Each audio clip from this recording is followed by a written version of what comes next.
Deciding to get divorced is a difficult and emotional decision. There's certainly more to think about than simply who gets what.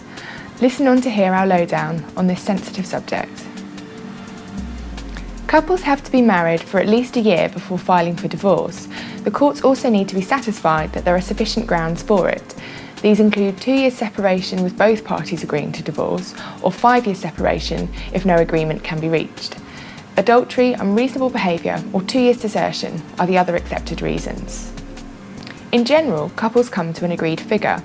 Couples unsure of an acceptable amount can use the Child Support Agency's calculator at csa.gov.uk. Those who fail to come to a decision refer to the CSA directly.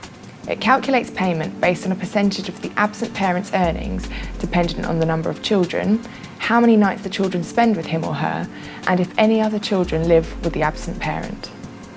Although there are no set rules, dividing things equally is the best and standard starting point. The child's best interests always take priority, with chief carers able to appeal for a greater share to cover the cost of bringing up the children. In some cases, spouses who believe they've contributed significantly more to the household income can apply for a larger share, but the likelihood of succeeding on these grounds is slim. Partners who had to give up work to support their own partner's career or to bring up children are eligible for spousal maintenance. This is generally awarded for life, unless the former spouse remarries. It's also common to agree a clean break where maintenance payments will stop. Examples are if a couple are young and on fairly equal financial terms, or if the spouse can afford to make a one-off lump sum payment that would cover the required amount of maintenance.